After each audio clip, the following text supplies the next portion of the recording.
Hey everyone, welcome back to my channel. I hope you're all doing well wherever you are watching this. In my last video, I briefly talked about the tires that I purchased for my Toyota 4Runner. So for today in this video, I want to chat a little bit more about them, give you guys my review after having them for about 10,000 miles, why I went with BFGoodrich KO2s in size 285, and then I'm going to show you guys how to get them fitted on the 4Runner.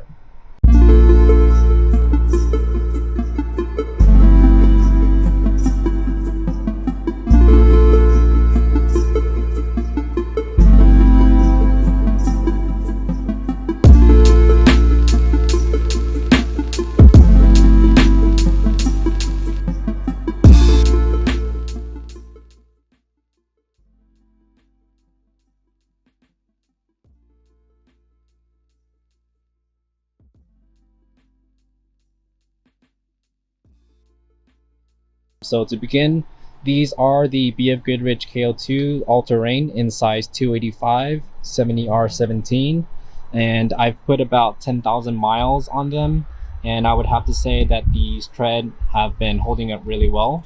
I've driven it in the rain, took it up to Yosemite a couple of months ago where there were ice on the roads, and then I also drove it in the sand and did a little bit of rock crawling with them.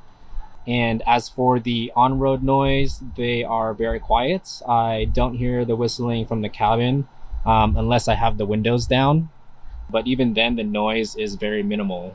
You can see that while these tires do look very aggressive, the reason why I chose these tires over the others was also because of the functionality.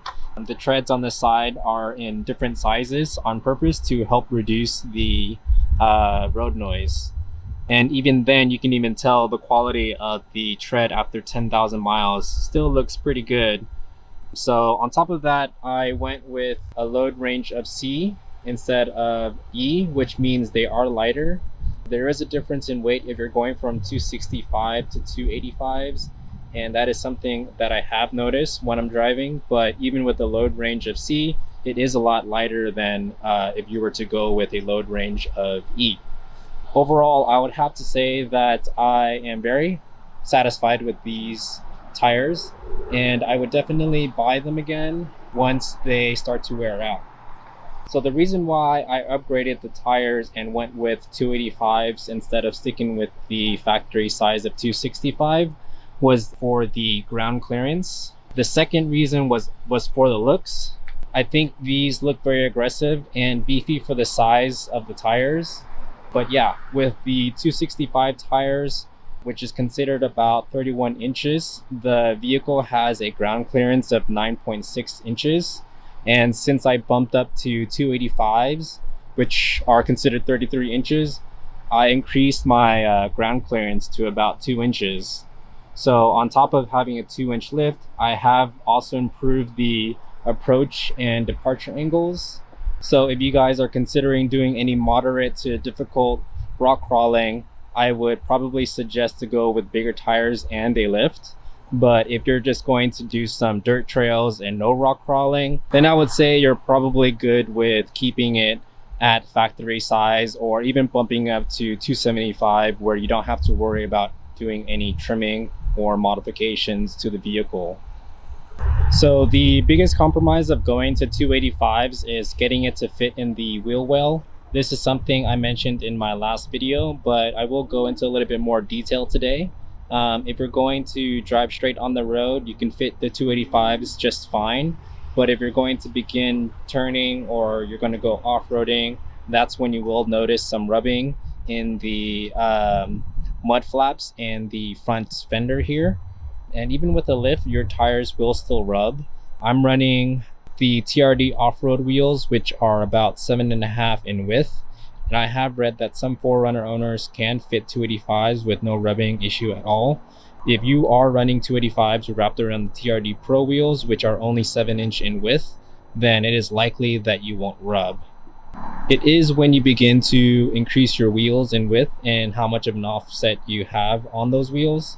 For a negative offset, the tires will be pushed outwards from the center of the vehicle, while the positive offset pushes the tires inwards towards the center of the vehicle. I don't know the specific offset for the TRD Pro wheels, but it seems like some people are able to fit without any rubbing or any modifications. And as for the TRD off-road wheels, correct me if I'm wrong, but I believe these are a positive 15. And with this setup, I am getting some minor rubbing in the front fenders and mud flaps when I'm making U-turns or when I'm driving up on a driveway. I did recently purchase a set of Stealth Custom Series wheels, the Ray 10 specifically. They are a size 8.5 in width with a -10 offset. So since I'm going to go with wider wheels, I will be making room for them, and I will show you guys how I'm going to do that. So there's a few ways that you can go about doing a fender liner modification. What you could do is you could remove these screws here. There's 5 or 6, I believe, 3 up here, and then you have 3 more down here. So basically you remove that, and then you could push this fender liner back. I also have seen people just taking a heat gun and just kind of molding this piece by pushing it back. The other thing that you could do is, or in addition to that, is you can trim this bumper here. I've seen people do an entire big cut down here, but that is not something that I want to do. That's only if you're going to go with bigger tires such as 295s. But since I only have 285s and I don't plan on going any bigger, I'm just going to do a small little trim. And down here you can see that there's a little cutoff here. I'm basically going to use a tape and just tape up here to kind of keep it a straight line, and I think that it will stop somewhere around here. So I will probably cut off about an inch and a half down here, and then cut, and then it will probably end right there. That will give me enough room for the 285 tires. You can see right here some of the paint is rubbed off from the rub, so by cutting that piece off and then pushing the fender back, you're going to make a lot of room for the tires here. But what I'm going to do is I'm just going to do the cut here. Because I'm out here in the middle of a parking lot, I don't have any access to a power, so I'm not going to be able to use a heat gun, but I'll probably do that later and then add it to the video. But in the meantime, what you're going to see today is I'm just going to do this cut here, this minor cut here, and then I'm just going to remove the mud flap, which is the next thing that you can do to fit 285s. And since I am going to go with bigger tires, and I've talked to some people online, and they said that the Ray 10 wheels with the offset of -10, all you have to do is remove the mud flap and do a little bit trimming in the front there. And since I'm going to be upgrading the wheels, I'm just going to remove the mud flap, but I have seen some people using the heat gun as well to help push this back. Or you can drill a hole here and put a zip tie through the back and basically push the mud flap back. I might do that, but for today I'm just going to remove that, and then I'm just going to do a little trimming in the front there. So let me show you guys what tools you'll need in order to do that. So the first thing that you'll need is you'll need this hook blade that I purchased at Home Depot. But you buy that and then you can attach it to the utility knife here that I have. And then this is the painter's tape that you'll need to help build that guideline. And then I have a 10mm socket wrench that I'm going to use if I want to push the fender liner back, and then also to remove the mud flaps. And then I have this sanding block that I'm going to use to just smooth out the edges once I do the cutting. And then I have a flathead just in case. I think there are some pieces in the mud flap that you have to kind of pry open. And I did bring a drill bit kit with me today because I thought that maybe, you know, I can go ahead and drill the holes in on the fender liner, but I'm just going to do the trimming today and the removing of the mud flaps. All right, so I'm just gonna go ahead and start taping.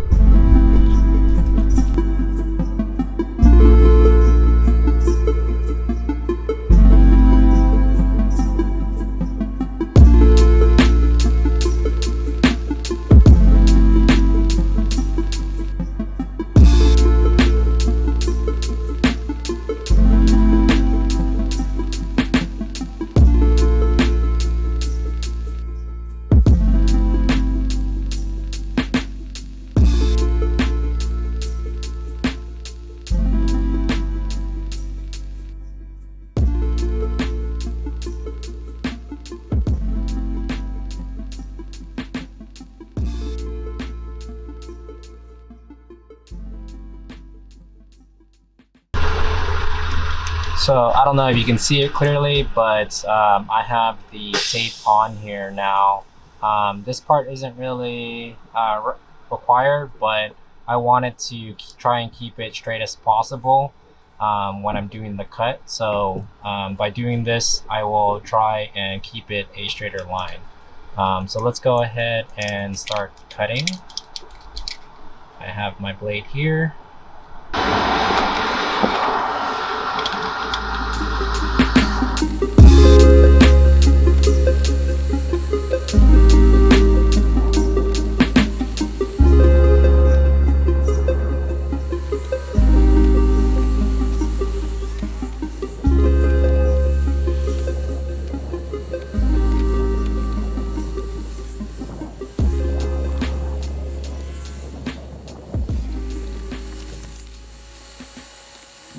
Alright, so after maybe about 10 minutes or so, this is what it looks like. You can see that the line is pretty straight. With the help of the painter's tape, it definitely made it look very straight, very unnoticeable from afar. And if you look at the plastic fender liner trimming here, you can see how much was actually cut off. I would say maybe about an inch or so. And I actually didn't go all the way up to this corner here. I was able to shave it up halfway. So from looking at it over here, you can't really tell that it was cut. And then I also did it on the passenger side here. You can see that it's not very noticeable. I didn't push the liner back yet. I'll probably do that later.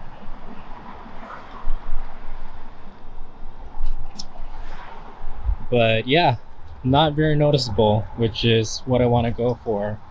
I know some of you guys, like me at the beginning, feel very hesitant about cutting into a very new car, but I wanted to get bigger tires, and if you want to go with bigger tires, this is what you kind of have to do. You probably could do a better job with a Dremel cutter. I didn't have one, I just had this, and so I used this instead. And this is pretty much all you really cut from the bumper. But yeah, just a little bit of that, and that's going to help with the rubbing in the front. But let's go ahead and remove the mud flaps now. So for the mud flaps, you have 4 screws that are basically holding in the mud flap. You have this one up here, this one here, this one here, and this one here. And then you have these plastic nylon pieces that I think is attached to the body, which you'll have to use a flathead screwdriver to remove them. All right, so let's go ahead and do that.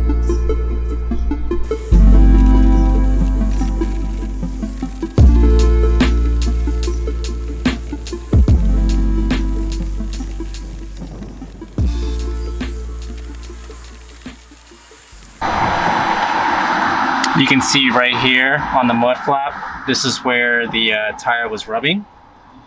Like I said, I am removing it for now, but I probably will take a heat gun to it and try to push this back. But for now, I'm just gonna remove it. If you look in here, this is the body mounts. This is where it usually rubs if you are going with bigger wheels or tires.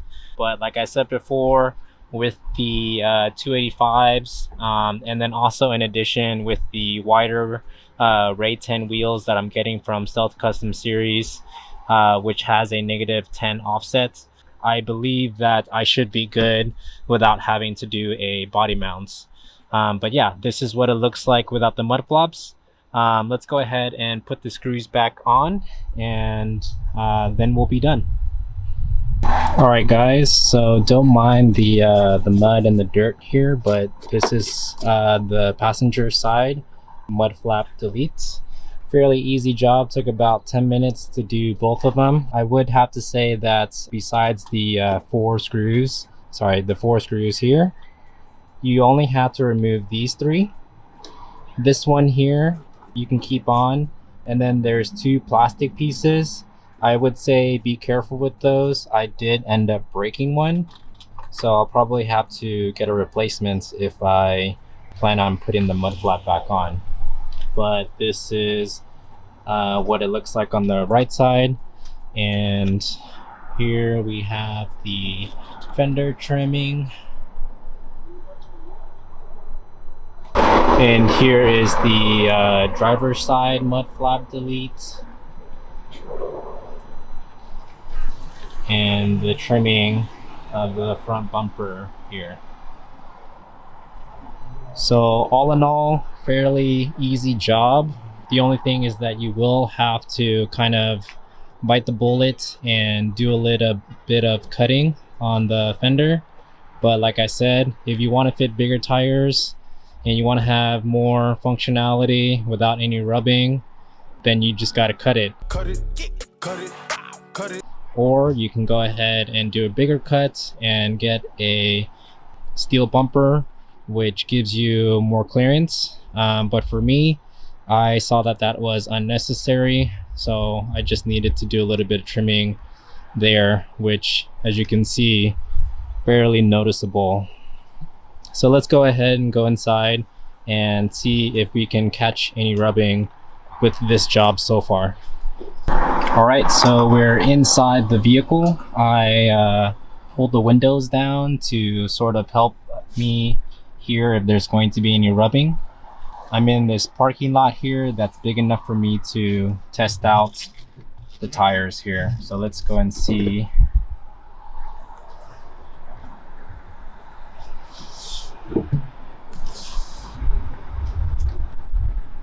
Let me see if I can get into full left locked here.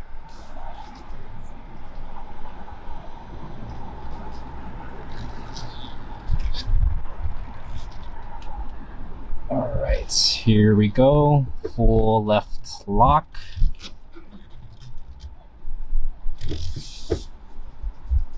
There's someone here learning how to drive. I'm gonna let them pass. Take two, full left lock.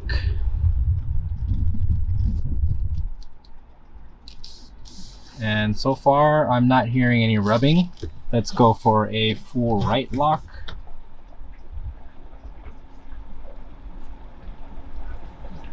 I'm not noticing any rubbing at all. So let's go ahead and do a reverse.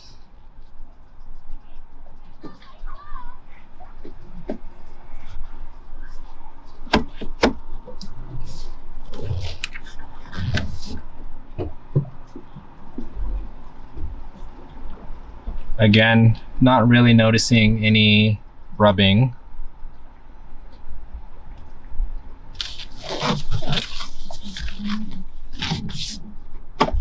Let me straighten out here. So that was the full lock on the left, going reverse. I'm now going to shift into reverse, and then I'm going to do a full lock turning on the right side, and let's see if we hear any rubbing.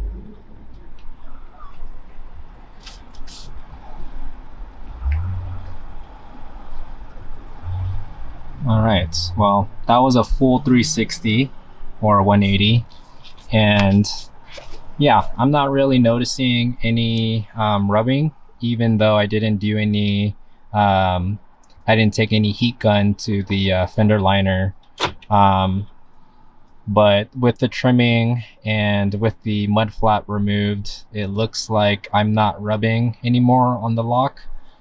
I'll probably have to drive my car up a driveway, both forward and in reverse, to see if I lock.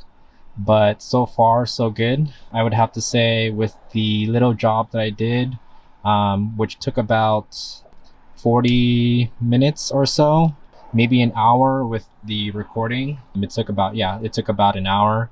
But yeah, with a 40-minute job, it did eliminate a lot of the rubbing that I was noticing when I had it on full lock.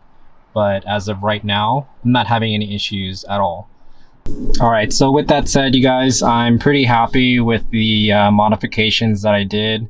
I was a little cringed that I had to cut into a brand new car, but like I said, if you want to run bigger tires, this is just something that you have to do. Removing the mud flap wasn't that big of a deal. I did want to try and keep the stock look as much as possible. The modifications was a really good, quick job. I probably will have to push the fender liner up front a little bit if I wanted to, but for now, it doesn't seem to be rubbing. And yeah, thanks for watching. I hope this video was helpful for you guys. If you guys have any questions, go ahead and comment down below. I'll be more than happy to answer those questions if you guys have any. But other than that, thanks for watching, and I will see you guys in the next video.